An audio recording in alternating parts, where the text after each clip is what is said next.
ஏன்ப்பா அண்டை போடுற? ஏன்ப்பா அண்டை போடுற? புல்லு வரப்பில் வளர்ந்து போய் கொல்லியில் இறங்கிடும். அதேமாரி நம்ம நடந்து மண் சரிஞ்சிடும். இந்த சருவலாக இருக்கும். இந்த ஓரத்தில் வந்து தண்ணி ஏறாது.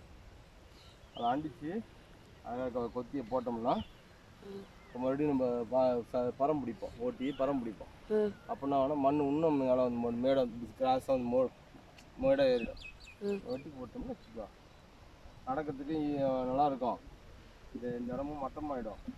பயிர் இந்த ஓரத்தில் இருக்க பயிருக்கெல்லாம் தண்ணி வரும், தீனி வந்து சேரும். அது அண்டை போடுறது. நீ போடுறியா? நான் ஏன்ப்பா போடணும்? என்ன பொண்ணுமா? நாளைக்கு இதாண்டா கவர்மெண்ட் வேலை.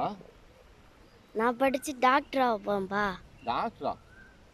அங்கே ஊருக்கு ஹாஸ்பிட்டல் ஓப்பன் வச்சுக்கின்னு காலேஜ் ஓப்பன் வச்சுக்கின்னு அவங்க எவ்வளோ டாக்டர் ஆகிட்டாங்கடா. நீ எப்படி ப்ரைவேட் ஸ்கூலாக இப்போ அதிகமாகி போச்சு, அதுமாரி ஹாஸ்பிட்டல் நிறைய ஆகி போச்சு.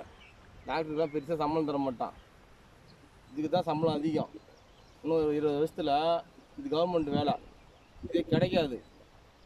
நீ படித்து ஒரு ஆஃபீஸர் ஆகிட்டு இதெல்லாம் தெரிஞ்சு வச்சுக்கிட்டீங்கன்னா உனக்கு கீழே வேலை செய்கிறாங்களுக்கு சொல்லி கொடுக்கலாம். அண்டை எப்படி போடணும், எப்படி போகணும். உனக்கு தெரியாமல் நீ எப்படி ஆஃபீஸராக வந்து அவன் எப்படி நல்லா வேலை செய்கிறான்னு எப்படி தெரியும்? புரியுதா? நீ கற்றுக்கு தெரிஞ்சுக்க. இதுக்கான இதுதான் கவர்மெண்ட் வேலை. அதெல்லாம் அவ்வளோதான். எல்லாம் ப்ரைவேட்டாக போயிடுச்சு. சம்பளம் இதுதான் சம்பளம் அதிகம். புரியுதா?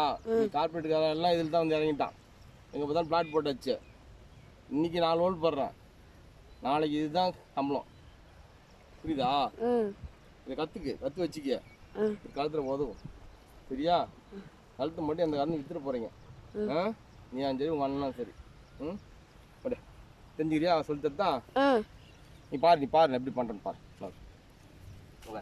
மம்தியா கொத்தி மண்ணை வாரி ரொம்ப கீழே கொத்தக்கூடாது. வாரி இது மேலே போட்டு இது மட்டமாக வச்சுக்கணும்.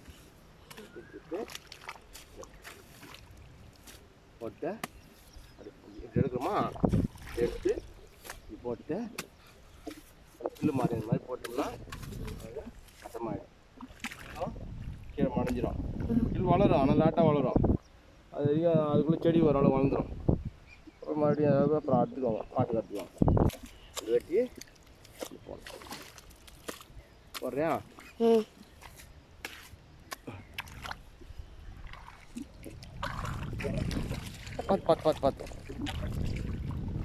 பார்த்து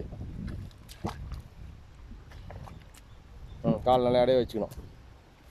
அதை வெட்டக்கூடாதுப்பா. அதை கீழே இருக்க மண்ணை வெட்டணும்பா, மேலே மண்ணை வெட்டக்கூடாது. ஆயில் போடு. இன்னும் கொஞ்சம் ஆயில் போடு. காலுக்கு வந்துருப்போம் பார்த்து.